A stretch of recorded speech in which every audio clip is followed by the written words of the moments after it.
시편 55편 22절 한 절의 말씀입니다. 찾으셨나요, 여러분? 예, 우리 다 같이 한 목소리로 읽겠습니다. 시작.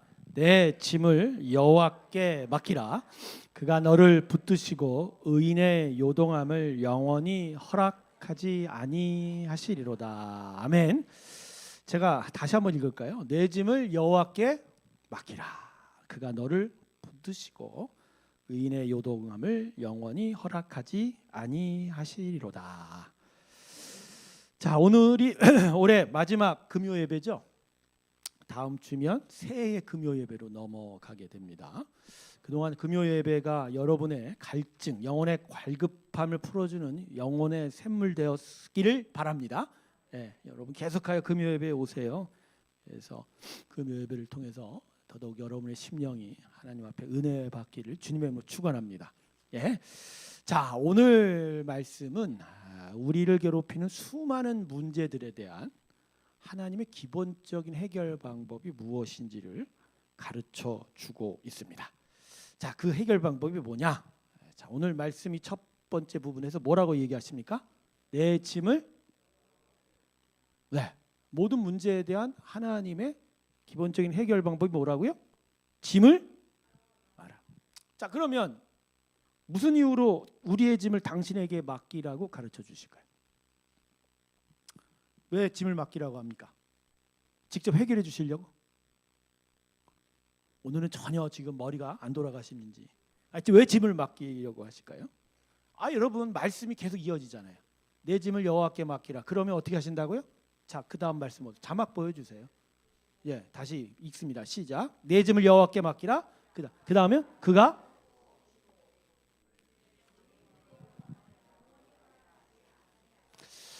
네, 그래서 제가 우리 교회 성도님들에게 간절히 3번 외쳤습니다.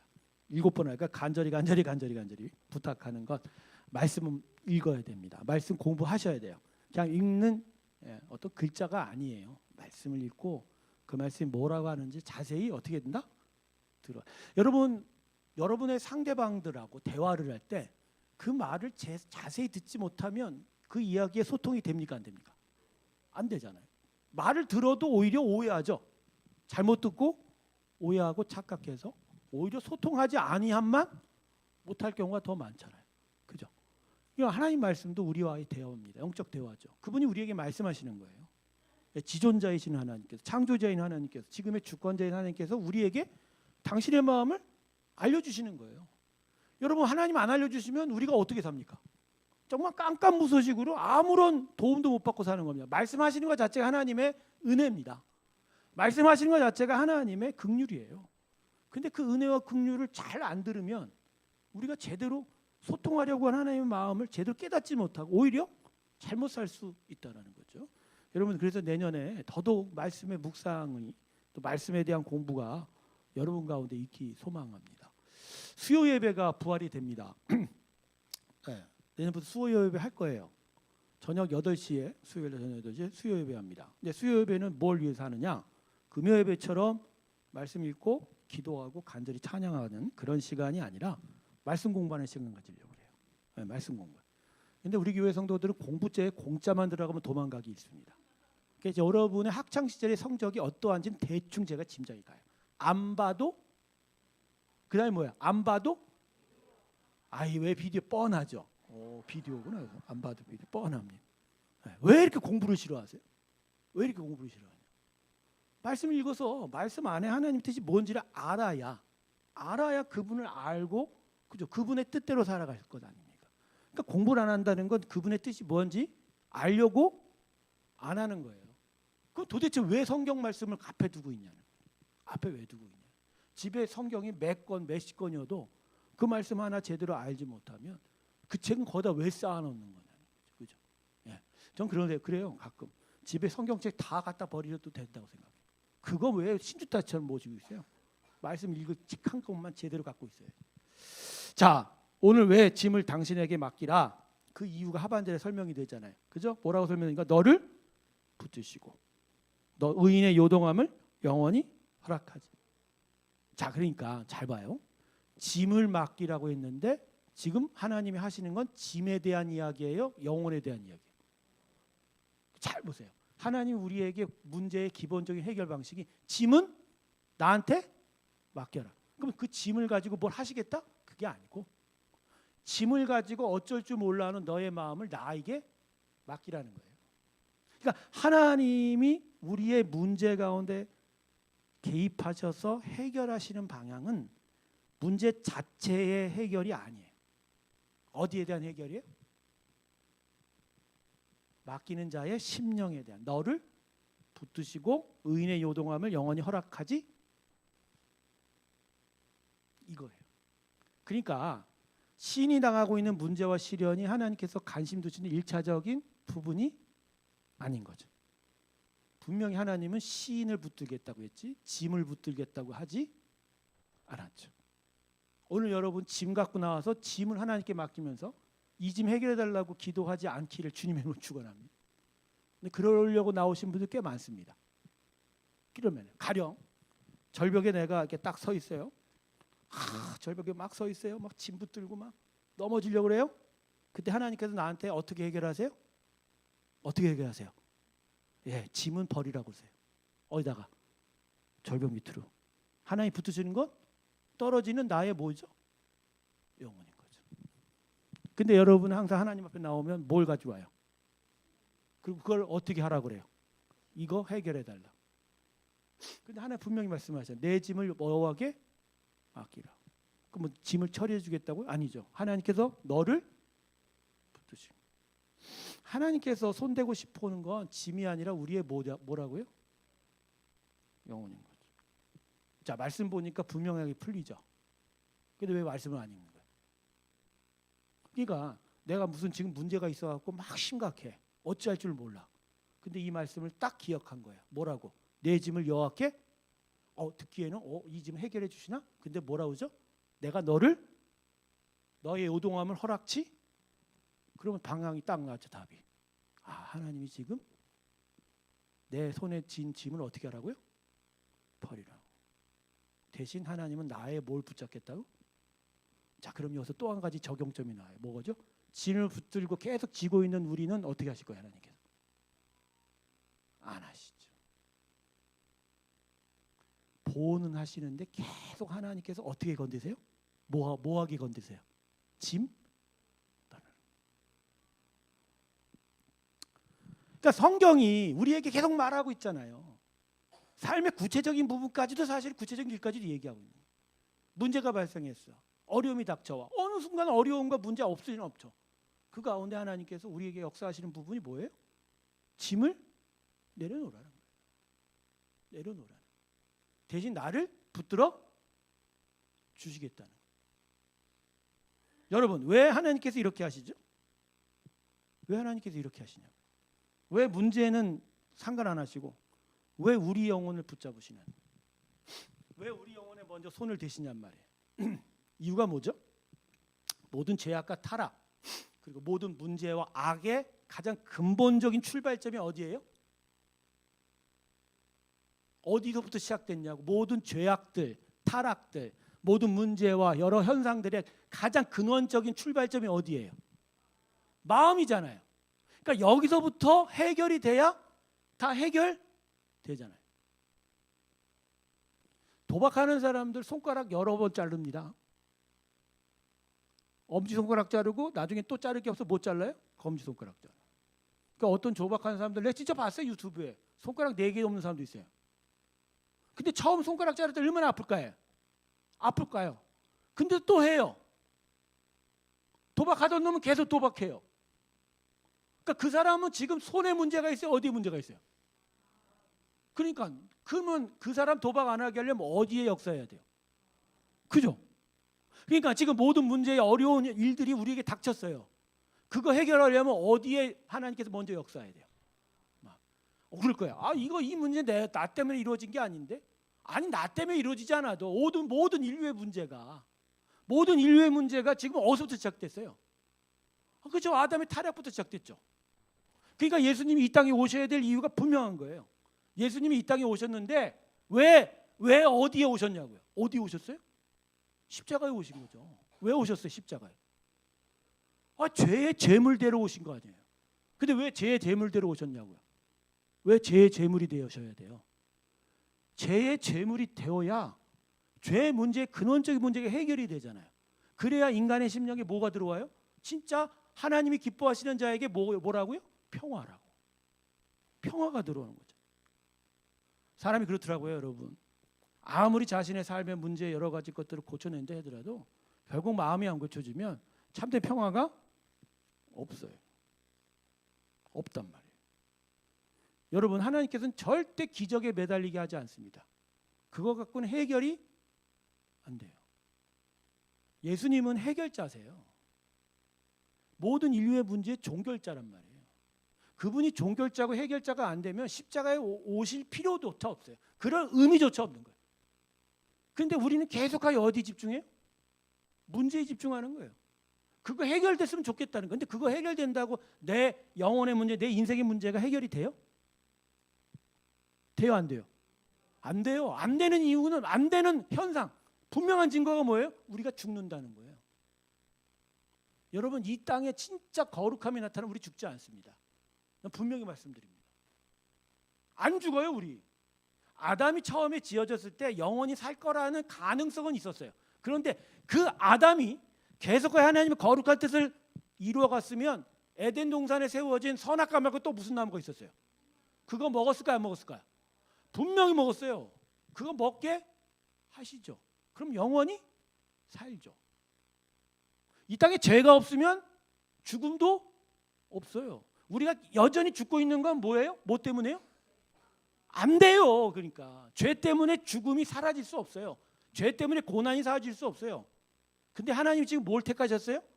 육체의 죽음과 고난 그 자체를 없애는 게 아니라 뭘 건지시려고? 심령. 왜? 이 땅은 폐기할 거니까.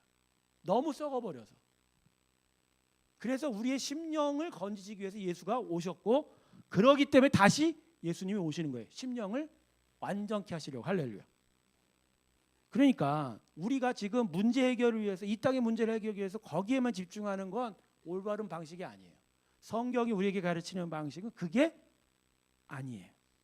하나님이 오셔서 먼저 하시는 건 우리의 상하고 우리의 타락한 심령을 만져 주시는 겁니다. 할렐루야. 그래서 지금 세상이 더더욱 복음과 교회로부터 멀어지는 거예요. 더더욱 물질 문명에 물들어 있으면 어디에만 집중을 맞춰요? 물질에만.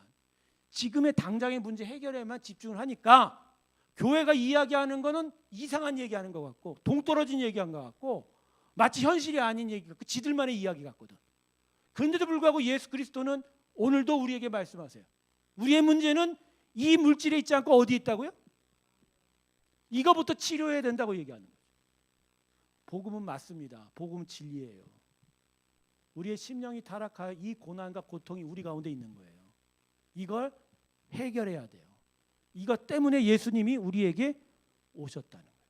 그러니까 짐을 맡기라는 건 그 짐을 해결하신다는 게 아니라 그 짐을 맡기는 가운데 그 짐을 붙잡고 고난을 겪고 고통을 겪은 우리의 마음을 치료하시겠다는 거예요. 그죠?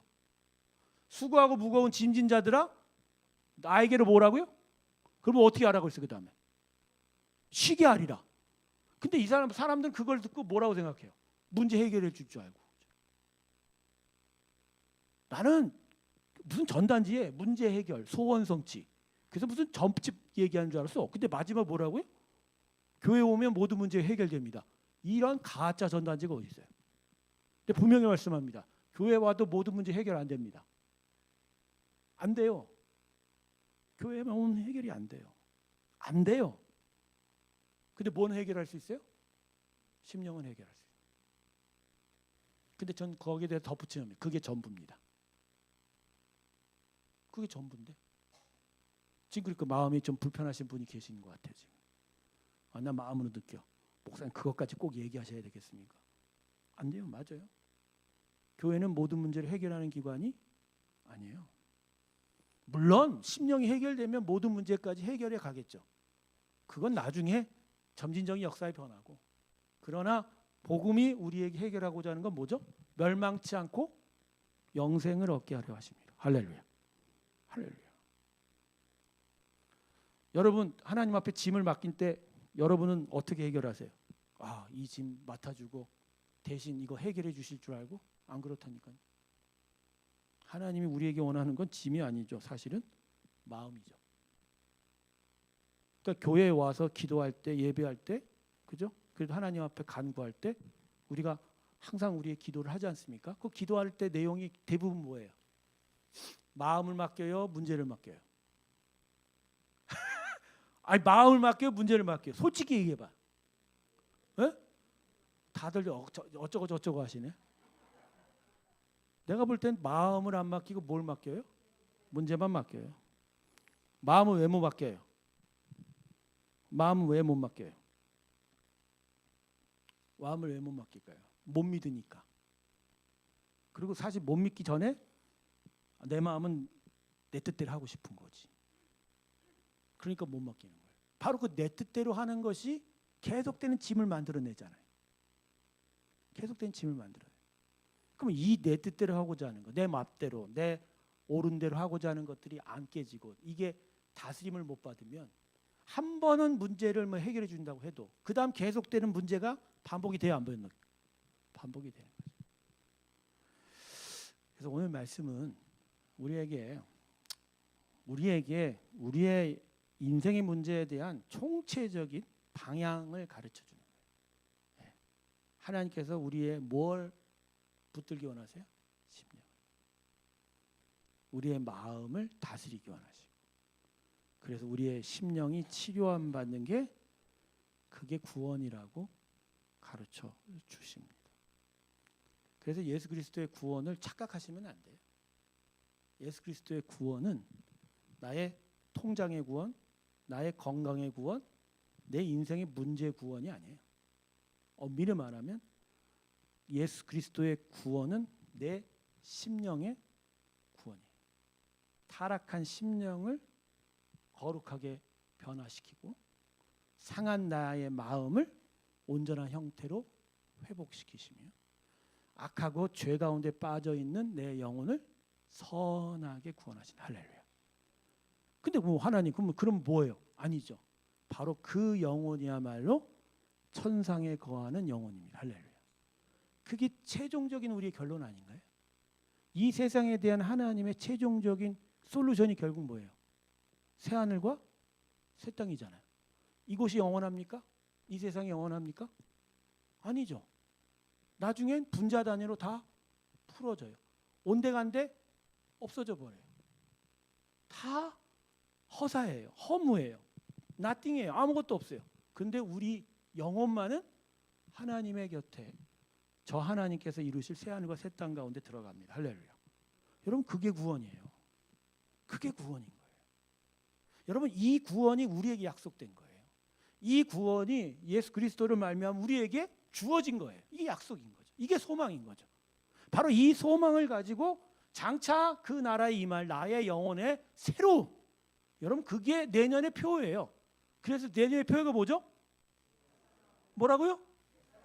새 사람을 입어라. 새 사람. 저게 새 사람이에요. 저게. 이걸 바라는 게 제사입니다. 이게 바로 하나님이 우리 인생에 바라시고 기뻐하시고 하나님께 두신 해결점이다. 그래서 우리의 기도가 바뀌는 거예요. 바뀌어지는 거예요. 물론 당장에 어렵고 힘들고 불편한 일들에 대해서 하나님께 기도할 수 있어요. 그거 기도해야죠. 하나님께서 또한 기적적인 방식으로 다스려 줄 수도 있죠. 해결해 줄 수 있습니다. 근데 그건 내가 약속 못해. 그건 하나님이 성경에 약속한 게 아니라니까요. 내 통장을, 내 몸을, 내 인생을 어떤 구체적인 방식을 해결해 준다고 성경에 약속한 적 있어요, 없어요? 어디서 있다라는 소리가 들리는 것 같은데. 있어요, 없어요? 없어요. 그런 하나님의 성품으로는 급하고 다급하고 어려운 자에게 하나님이 당신의 은혜를 안 베푸실 수 있냐는 거죠. 있어요. 그러나 그건 성경에 기록된 주관적인, 그러니까 객관적인 약속이 아니라 모든 이들에게 하나님이 하시고 싶은 당신의 마음이죠. 그러나 중요한 건 그게 먼저의 기도가 아니라 우리에게 하나님께서 하시고 싶은 게 뭐라고요? 영혼의 구원인 거. 그러니까 항상 기도할 때마다 여러분 어떻게 기도해야 돼요? 하나님 문제를 드리는 게 아니라 뭐부터? 나를 드립니다. 상한 나의 마음을 드립니다. 아픈 나의 영혼을 드립니다. 죄 가운데 있는 나의 이 영혼을 드립니다. 하나님 어찌하겠습니까? 나를 불쌍히 여겨주시고 나를 지켜주시고 돌보아 주시옵소서. 이건 약속하신 거죠. 하나님이 이건 우리에게 약속하신 거죠. 말씀으로 분명하게 약속하신 거죠. 그럼 그 약속 지켜 가시는 거죠. 베드로전서 5장 7절에 똑같은 얘기를 해요. 너희 염려를 주께 맡기라. 이는 그가 너희를 어떻게 하신다고? 돌보심이라. 근데 여기 돌보심이 염려를 돌본다고 그래요? 아니죠. 우리 영혼을. 똑같은 거죠. 성경이 계속하여 이야기하는 게 그거예요. 하나님을 신뢰하여 우리 자신의 마음, 영혼, 내 인생을 드리면 그분이 그 안에 가장 선한 역사로 우리를 다스릴 것이고, 그런 가운데 우리의 다급하고 어려운 문제조차도 하나님의 섭리로 바뀌어 가더라. 그리고 어느새 지나보면 여호와 이래, 그분이 일하심이 내 눈에 보일 때가 있어요. 무너진 가정경제가 고생 끝에 나중에 되면 어느새 회복에 가까운 때를 보게 될 것이고, 그러면서 가족 구성원들이 고생 가운데 오히려 하나님의 선하심을 배우면서 그분의 일하심을 배우는 영적 유익까지도 얻게 되는 일들이 나타나죠. 건강 속에서도 다른 데가 망가졌으면 그것 때문에 기도하지만 결국 또 다른 곳이 오히려 더 그 건강을 메꿔줄 수 있는 부분까지도, 보상까지도. 그러면서 비록 아프긴 해도 그 아픔을 왜 잃어버린 것보다 하나님이 나와 함께 하시면서 주신 것이 더 큰 걸 느낀, 그게 바로 제 인생이에요. 여전히 공황장애로 고통당하지만 그것 때문에 잃어버린 게 수도 없지만 생각해보면, 그러나 그것을 메꾸고도 남는 넘치는 은혜를 받았음이 저의 인생입니다. 그러니까 아픈 것도 유익이라. 그러면 하나님이 나를 배우게 한 거죠. 어느새 여호와 이래, 나를 일하심에 하나님의 역사가 나타나고 내 영혼을 의의 길로 인도하신 하나님, 할렐루야. 그걸 바라볼 때마다 하나님이 나를 해결하셨구나라는 거죠. 여러분, 여러분의 심령 가운데 하나님이 이 역사를 오늘도 함께 하실 겁니다. 함께. 그러니 여러분의 문제만을 보지 마세요. 여러분의 문제를 보지 마시고 여러분의 문제를 둘러싸고 있는 하나님의 거룩한 현현을 보세요. 임재를 보시고 그 모든 것들이 하나님의 손 안에 쥐어져 있어요. 그럼 어느 날 보면 내가 그렇게 힘들고 어려워했던 문제조차도 온데간데 없이 사라져버린 걸 느낄 때가 올 거예요. 그게 뭔지 아세요? 하나님의 거룩한 영광이 나한테 가득 찰 때 문제가 문제처럼 안 보여요. 문제가 문제처럼 안 보여요. 하나님의 크심만이 보여요. 그게 바로 믿음의 역사입니다. 할렐루야. 그러면 복된 거예요. 그러면 복된 거예요. 선교지에 나가서 정말 복음만 전하는 성도들이, 선교사님들이 어떻게 그 몇십 년 동안을 선교를 할 수 있을까? 그죠? 부족하고 힘들고 불편한 그 시간들을 그가 어떻게 참을 수 있을까 생각해 보면 도무지 여기 편한 자리에 사는 우리의 방식으로는 이해가 안 가요. 그저 어떻게 저분은 믿음을 타고났나 봐. 이 정도죠. 근데 아니에요. 그분들이 거기서 그걸 이길 수 있는 이유는 그와 함께 하신 하나님의 역사가 크기 때문이에요. 부족하고 불편해도 그걸 상쇄할 만큼의 기쁨과 평안이 그들 가운데 있어서 그게 그들에게 낸 엄청난 만족을 주는 거예요. 그 만족이 그로 인해서 살게 하고 그 만족이 그로 인해서 힘껏 일하게 하고 그 만족이야말로 진짜 하나님을 찬양할 수 있게 만드는 거예요. 목회자들이 왜 몇십 년 동안 강단에서 그 작은 교회에서도 열심히 일하면서도 강단을 떠날 수 없을까요? 사명이기도 하지만 분명 하나님이 주시는 이 공급이 있어요. 그 영혼을 다스리고 그 영혼을 만지시고 그 영혼 가운데 하나님이 손대시며 채우시는 기쁨과 평안은 다른 것과 비교할 수가 여러분 주변도 보세요. 같은 성도 같은 교회 예배실에 있더라도 어떤 다른 상황과 형편이 어려워도 삽니다. 이유가 뭘까요? 그가 우리보다 더 뛰어난 믿음을 가져서 아니에요. 그 안에 하나님이 하신 일을 그가 깨달았기 때문에 그 만족이 그들 가운데 있으면 그 심령에 그 하나님 주시는 것이 그 가운데 있으면 살아내는 거예요.